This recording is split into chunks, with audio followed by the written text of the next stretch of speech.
नमस्कार विद्यार्थियों, आज हम इस वीडियो के माध्यम से अपने पिछले वीडियो की श्रृंखला को आगे बढ़ाते हैं। हमने पिछले वीडियो में भारत में अफवाह तंत्र की कुछ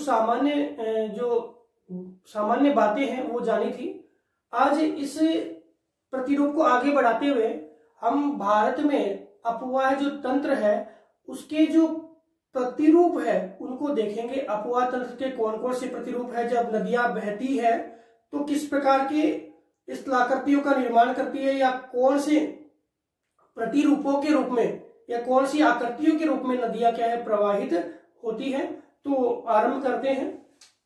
आज हम पढ़ रहे हैं भारत का अफवाह तंत्र, और अफवाह तंत्र के अंतर्गत हम पढ़ रहे हैं नदी जो अफवाह प्रतिरूप है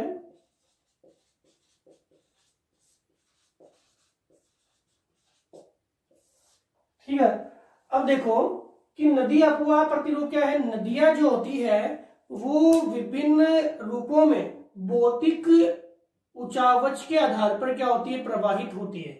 जितनी उनकी क्षमता, जितना उनके अंदर जल क्षमता के अनुसार, जो ढाल के अनुरूप जो वेग होता है उसी के अनुसार नदियां है वो अपने अफवाह के साथ साथ अपर्दन भी करती है और निर्माण भी करती है।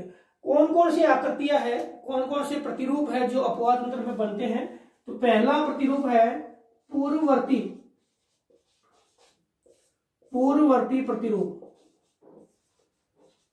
देखो पूर्ववर्ती का मतलब पहले के अनुसार।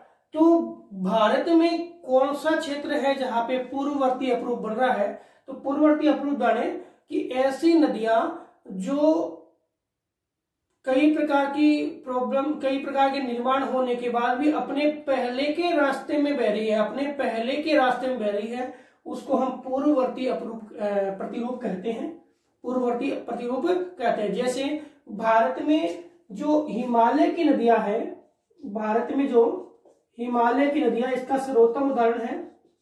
हिमालय की नदियां हिमालय निर्माण के बाद भी अपने पूर्व प्रवाह क्षेत्र में महाखड्डों के निर्माण के साथ आज भी क्या हो रही है, प्रवाहित हो रही है। पूर्व आधार पर वो अपने प्रवाह क्षेत्र को वैसे के वैसे बनाए हुए है। कौन सी नदियां, हिमालय की नदियां।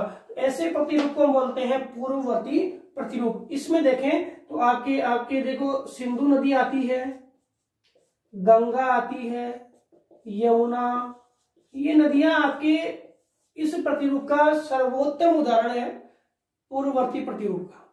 समझ में आ गया। यानी पहले के रास्ते पे नदियों का प्रवाह है, पूर्ववर्ती प्रतिरूप कहलाता है। दूसरी बात मैं करूं, अनुवर्ती प्रतिरूप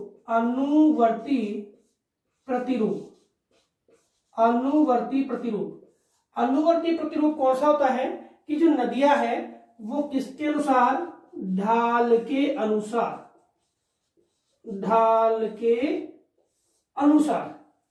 वह बह रही है।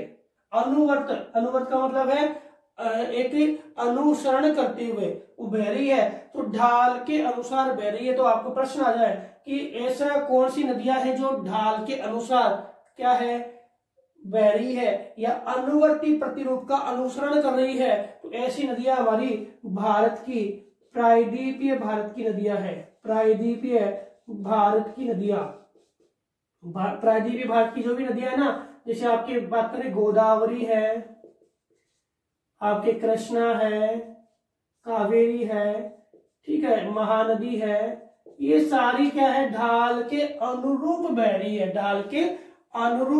है। उनको हम क्या बोलेंगे, अनुवर्ती प्रतिरूप कहेंगे। क्या कहेंगे, अनुवर्ती प्रतिरूप कहेंगे। इसके बाद हम बात करें तीसरे की, तो पहला पूर्ववर्ती, दूसरा अनुवर्ती और तीसरा है परवर्ती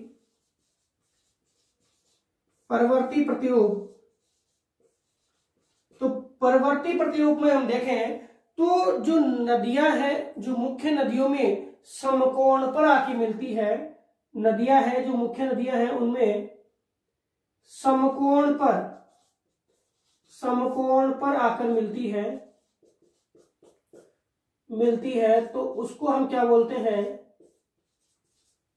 परवर्ती प्रतिरूप कहते हैं। और इसके उदाहरणों में आपके चंबल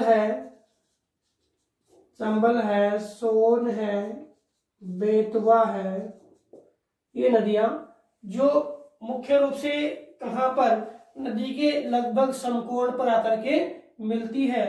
और इसका दूसरी बात करें तो यह जो नदियां है वो सामान्य ढाल के विपरीत चल रही है, सामान्य ढाल के विपरीत चल रही है। जैसे ये नदी है, ये आपके चंबल है, सोन है, बेतवा है, ये आपके है क्या, प्रायद्वीप पठार के क्षेत्र की नदियां, और जाती किधर है, उत्तर की ओर, ढाल के विपरीत, और जाके समकोण में जाके मिल रही है। सोन, बेतवा, चंबल की नदियां वैसे देखें तो जैसे भारत का ढाल है इस प्रकार से, और ये नदियां कहां से है, दक्षिण से है, और दक्षिण से उत्तर की ओर जा रही है। हालांकि ढाल तो है, ढाल के अनुसार जा रही है, लेकिन यह विपरीत दिशा में जा रही है, प्रवाह है। अब जैसे आपके इसका प्रवाह है, नर्मदा ताप्ती का प्रवाह भी ऐसे होता है, नर्मदा और ताप्ती का प्रवाह भी ऐसे होता है, और ये अनुरूप हो रहा है, और वो पहले के अनुसार हो रहा है, वो पहले के अनुसार हो रहा है। हालांकि ये भ्रंश घाटी के उत्तर में है और इनका ढाल इधर ही है, तब ये प्रवाहित हो रही है, और लेकिन इसमें समकोण में जाकर के मिलती है। इस कारण से हम क्या बोलते हैं, परवर्ती प्रतिरूप कहते हैं। क्या बोलते हैं, परवर्ती प्रतिरूप कहते हैं। इसके बाद देखें, इसके बाद हम देखें कौन सा प्रतिरूप बनता है, तो द्रुमाकृतिक प्रतिरूप। कौन सा, द्रुमाकृतिक प्रतिरूप। द्रुमाकृतिक का मतलब होता है कि वृक्षाकार, वृक्षाकार से आपको आसानी से समझ में आ जाएगा कि जब नदियां हैं वो अपनी सहायक नदियों में आकर के मिल रही है, नदियां हैं ये सहायक नदियों में आकर के मिल रही है वृक्ष की शाखाओं के रूप में, वृक्ष की शाखाओं के रूप में, तो ऐसे नदी प्रतिरूप को हम क्या बोलते हैं, दुमाकृतिक प्रतिरूप कहते हैं। क्या बोलते हैं, दुमाकृतिक प्रतिरूप कहते हैं, और यह वृक्षाकार प्रतिरूप के रूप में मिलती है। अब बोलोगे साहब ये कहाँ बनती है, तो ऐसा जो आपके प्रतिरूप है वो कहाँ पर देखने को मिलेगा, मैदानी भाग में। आपके गंगा यमुना नदियां नहीं क्या, उन नदियों में इस प्रकार का प्रतिरूप देखने को मिलेगा। कौन सा, दुमाकृतिक प्रतिरूप या वृक्षाकार प्रतिरूप। तो समझ में आ गया होगा, दुमाकृतिक का मतलब होता है कि मुख्य नदी में सहायक नदियां है, वो विभिन्न शाखाओं के रूप में वृक्ष के अनुसार, वृक्ष के समान जो शाखाएं हैं उसके रूप में आकर के मिलती है, तो उसको हम क्या बोलते हैं, दुमाकृतिक या वृक्षाकार प्रतिरूप कहते हैं। इसके बाद हम बात करें जालीनुमा प्रतिरूप। जालीनुमा प्रतिरूप, देखो जालीनुमा प्रतिरूप की बात करें तो यहाँ पे वही बात आती है कि जो नदियां है वो समकोण पे, जैसे मान लो ये नदी बह रही है, ये मुख्य नदी है, ये से बह रही है, इसके समानांतर बह रही है, और समानांतर बहने के बाद में ये मिल जाती है। ऐसे ही इस नदी में भी क्या है, सहायक नदी समानांतर बह रही है, फिर ये आकर के इसमें मिल जाती है। ठीक है, तो ये क्या है कि समकोण आधार पे जाली के रूप में क्या है, नदियों का, नदी प्रतिरूप का या अपवाह तंत्र का निर्माण होता है, उसको हम क्या बोलते हैं, जालीनुमा प्रतिरूप कहते हैं। नदियां एक दूसरे के समानांतर बहेगी और समानांतर बहते बहते समकोण पर आकर मिल जाती है, तो ऐसे प्रतिरूप को हम जालीनुमा प्रतिरूप कहते हैं। ठीक है, ऐसा ही आपका एक प्रतिरूप और है, कौन सा, आयताकार प्रतिरूप। सेम ऐसा ही है, आयताकार प्रतिरूप। इसी प्रकार का प्रतिरूप कौन सा है, आयताकार प्रतिरूप है। इसमें भी क्या होता है कि मुख्य नदी और सहायक नदी है वो क्या होती है, समकोणीय तो घुमाव होगा, और समकोणीय घुमाव के बाद में ये समकोण पे आके मिल जाएगी। समकोणीय घुमाव और समकोणीय घुमाव के बाद वह समकोण पर आकर मिल जाएगी। ऐसा भी कौन सा बनता है, आयताकार प्रतिरूप बनता है। क्या बनता है, आयताकार प्रतिरूप बनता है। तो सेम यही है, इसमें भी समकोण पे, ठीक है, इसमें भी समकोण पे, और परवर्ती में भी क्या है, समकोण पे नदियों का क्या है, मिलन होता है। अब जो नेक्स्ट प्रतिरूप आता है वह आता है आपके अरीय प्रतिरूप। कौन सा? अरीय प्रतिरूप। नेक्स्ट प्रतिरूप कौन सा है आपके? अरीय प्रतिरूप।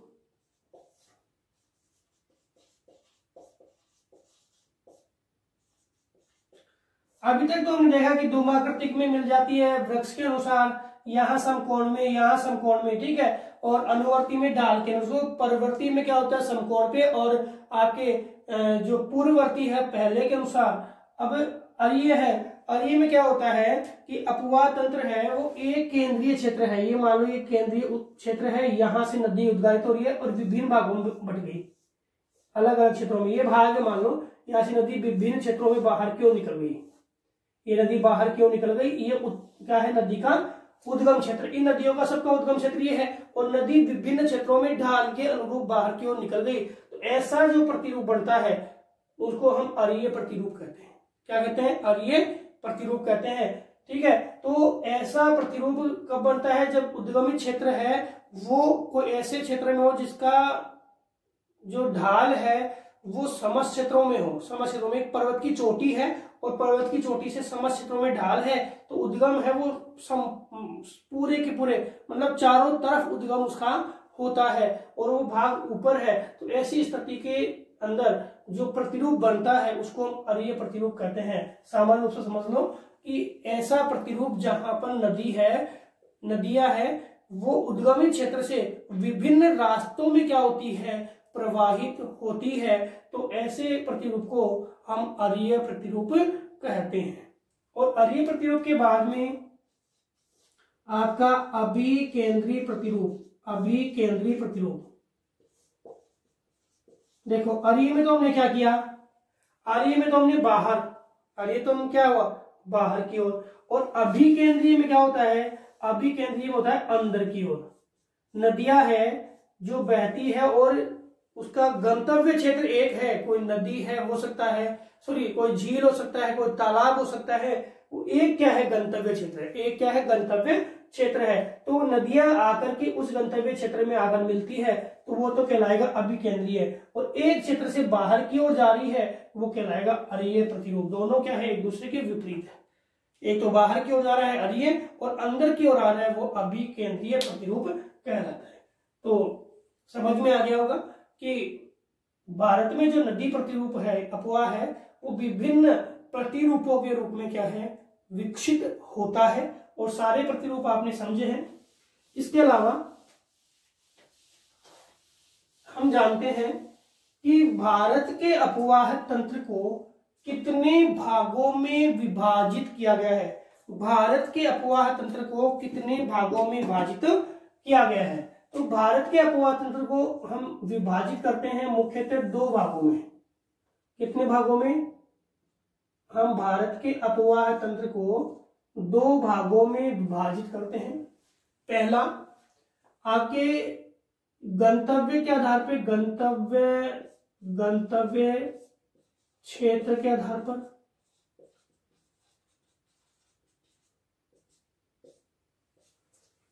दूसरा, उद्गम क्षेत्र के आधार पे।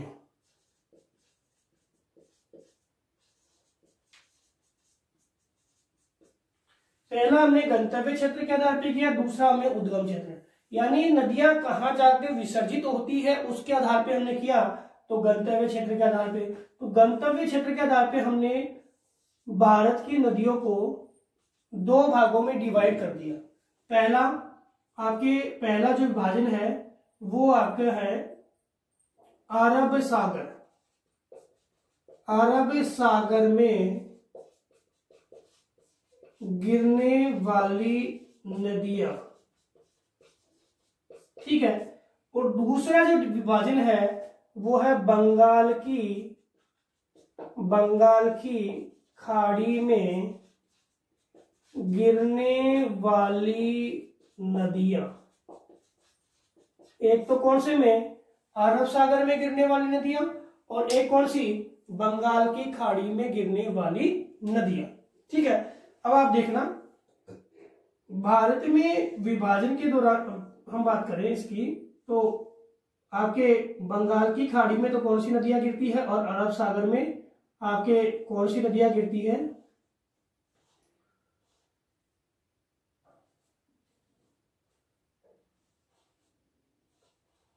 देखो, आपके हिमालय की जो नदियां हैं, जिसमें मैंने अभी पहले भी पिछले वीडियो में जिक्र किया था, जल विभाजक जो दिल्ली से फिर आपके अरावली पर्वत श्रृंखला, फिर अमरकंटक पठार और फिर सह्याद्री पश्चिम घाट से होके जाता है, तो इसके इधर वाली जो नदियां है वो तो गिरती है आपके बंगाल की खाड़ी में, और इसके इधर वाली जो नदियां है वो आपकी गिरती है अरब सागर में।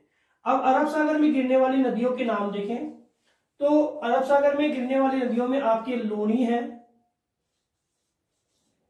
साबरमती है, सबसे बड़ी बात करें तो सिंधु है, इसके बाद हम बात कर रहे हैं तो लूनी साबरमती आ गई, फिर नर्मदा है, ताप्ती है,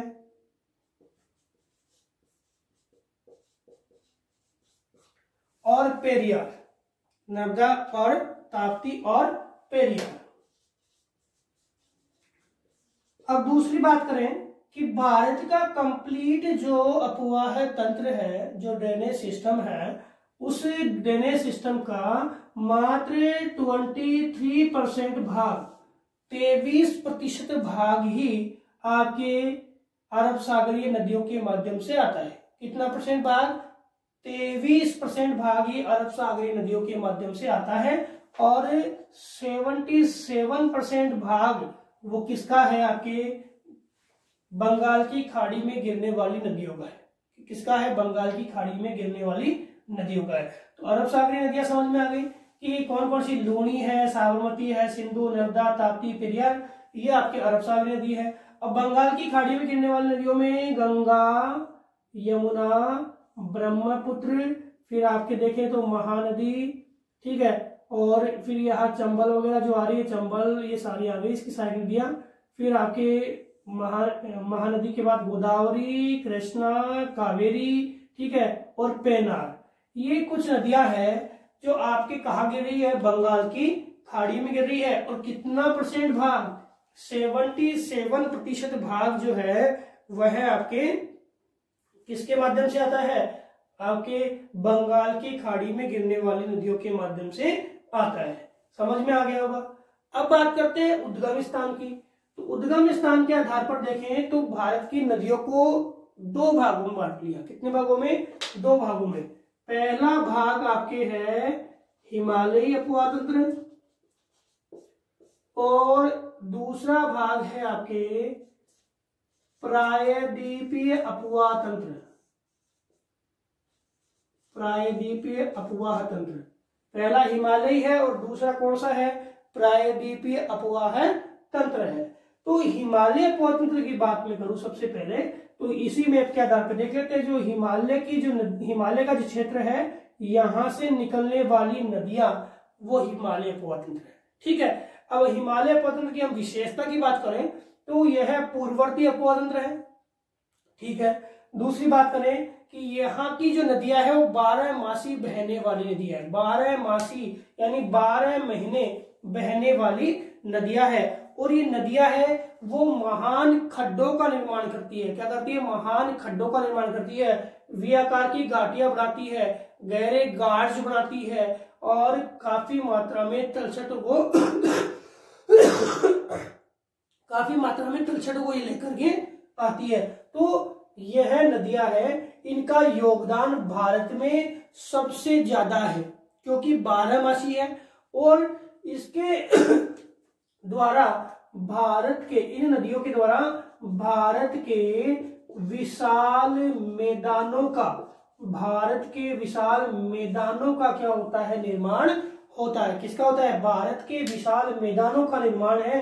वो कौन सी नदियों के कारण द्वारा होता है? तो हिमालय नदियों के द्वारा होता है। अधिकांश विशाल मैदान जो है जैसे गंगा का, यमुना का मैदान, ब्रह्मपुत्र का मैदान, सिंधु का मैदान, तो ये किसके द्वारा बने? आपके हिमालय अपवाह तंत्र के द्वारा बने। क्योंकि दक्षिणी प्रायद्वीपीय नदियां है वो केवल डेल्टा क्षेत्र में ही इकट्ठी करती है तलछटों को, मध्य भाग में इकट्ठे नहीं करती है क्योंकि वो पठारी प्रदेश है और वहां विस्तृत मैदानों का निर्माण नहीं होता है। ठीक है। अब इसके बाद हम बात करें कि जो हिमालय अफवाह तंत्र है उसको हम कितने भागों में बांट सकते हैं। तो मुख्यतया अध्ययन की दृष्टि से हम इसको 3 भागों में बांट सकते हैं और तीनों के अनुसार ही हम पढ़ेंगे। तीनों के अनुसार क्या करेंगे, पढ़ेंगे। सबसे पहले बात करूं मैं सिंधु, ठीक है, दूसरी बात करूं गंगा और तीसरी ब्रह्मपुत्र। इसी आधार पे हम भारत की जो नदियां हैं उनको जानेंगे। गंगा अपवाह तंत्र, ब्रह्मपुत्र अपवाह तंत्र और सिंधु अपवाह तंत्र।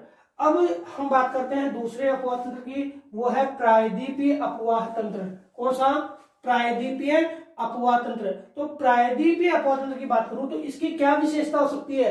तो इसकी विशेषता है कि यहाँ पे नदियां है वो गहरे खड्ड महाखड्ड नहीं बनाती है, ठीक है। यहाँ जो नदियां है वो 12मासी नहीं कह सकते उनको, वो मौसमी नदियां है। क्या है? मौसमी नदियां है। और यहाँ जो नदियां है वो मैदानों का निर्माण डेल्टाओं के रूप में, यानी तटवर्ती भागों में क्या करती है, अपने डेल्टाओं के निर्माण करती है। साथ ही इनमें नदी क्षमता है वो वर्षा के आधार पर परिवर्तित होती रहती है। हालांकि नदी क्षमता वर्षा के आधार पर इन पर भी परिवर्तित होती है, लेकिन इन पे ज्यादा असर देखने को मिलता है। ये 12मासी है तो इनके माध्यम से अगर वर्षा ज्यादा हो गई तो निश्चित तौर पे बाढ़ आती है। क्या आती है? बाढ़ आती है। लेकिन इनमें क्या है कि वर्षा हुई तो यहाँ पर क्या होगा, नदी तंत्र का विकास होगा। इस अपवाह तंत्र को हम विभिन्न नदियों के माध्यम से जान सकते हैं, जैसे आपके नर्मदा, ताप्ती, जैसे आपके गोदावरी,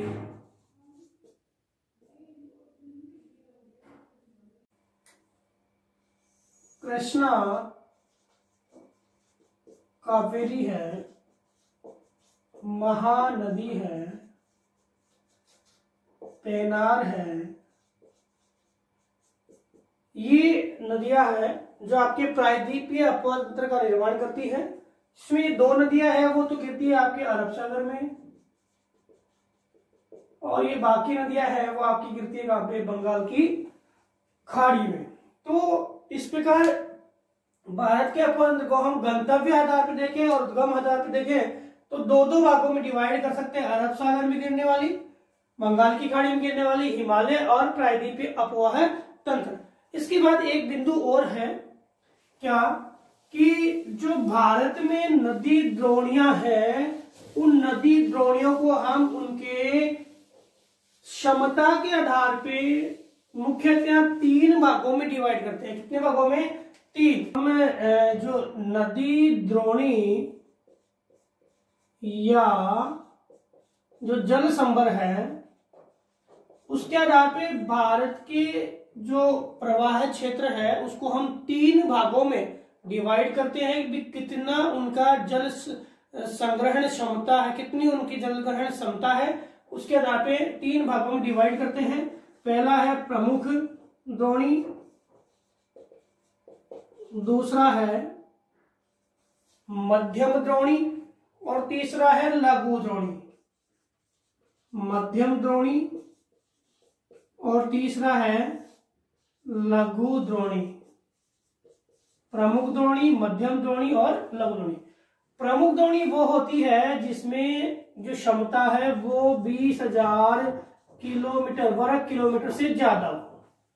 क्षमता कितनी है? 20,000 वर्ग किलोमीटर से ज्यादा हो, उसमें हम उसको हम प्रमुख द्रोणी या प्रमुख नदी अपवाह तंत्र जिसे कह सकते हैं। इसमें अपने भारत में लगभग 14 द्रोणियां ऐसी है जिसमें जल भराव क्षमता कितनी है? आपके 20,000 से अधिक है। इसमें उदाहरण की बात करें तो आपके गंगा है, यमुना है, ब्रह्मपुत्र है, ठीक है। ये प्रमुख जो नदियां हैं जैसे कृष्णा है, ताप्ती है, कावेरी है, ये कुछ नदियां और हैं। कृष्णा है, गोदावरी है, ताप्ती है, कावेरी है। ये नदियां आपके जिसमें 20,000 से ज्यादा, ठीक है, इनकी क्या है? जल भराव क्षमता है। इसके अलावा हम बात करें मध्यम में तो आपके 2,000 से लेकर के 20,000 तक की भराव क्षमता जिसकी है उसको हमने मध्यम में गिना है। इसमें कौन कौन सी है? आपके गंगा की सहायक नदियों में मेघना है, पेरियार है ये, और लघु द्रोणी जिसमें 2000 किलोमीटर स्क्वायर से कम है। तो बहुत सारी छोटी छोटी नदियां हैं जो हमारे भारत में छोटे छोटे भागों में प्रवाहित होती है, वर्षा आधारित भी होती है, बारहमासी भी होती है, जिनकी जल भराव क्षमता, जल ग्रहण क्षमता या जल अपवाह जो क्षमता है वो 2000 से किलोमीटर से कम होती है, किलोमीटर स्क्वायर 2000 वर्ग किलोमीटर से कम होती है, तो उनको हम लघु द्रोणी के अंतर्गत रखते हैं। इसके अलावा हमने जल विभाजक है जो पिछले वीडियो के अंदर पढ़ा कि जल विभाजक क्या होता है। तो जब दो द्रोणियां होती है उनको अलग करने का क्षेत्र है वो जल विभाजक होता है। और महान जल विभाजक रेखा, तो महान जल विभाजक रेखा भी मैंने आपको बता दिया था कि आपके हिमालय से और आपके कहाँ पे जो दिल्ली कटक है, फिर दिल्ली कटक से यह है आपके क्या अरावली पर्वत श्रृंखला, फिर आपके अमरकंटक पठार और फिर सह्याद्री। तो ये जो रेखा है इसको हम क्या बोलते हैं, महान जल विभाजक रेखा। क्या बोलते हैं, महान जल विभाजक रेखा कहते हैं। तो समझ में आ गया होगा। तो विद्यार्थियों आज हमने इस वीडियो के माध्यम से भारत के अपवाह क्षेत्र यानी भारत का जो ड्रेनेज सिस्टम है इसके अध्ययन की दृष्टि से जो वर्गीकरण को पढ़ा। अगले वीडियो में हम अब अगले अपवाह तंत्र को, अगले वीडियो में किसी एक अपवाह तंत्र को, जैसे पहले हम हिमालय अपवाह तंत्र से ही चलते हैं, तो अगले वीडियो में हम हिमालय अपवाह तंत्र को पढ़ेंगे। धन्यवाद।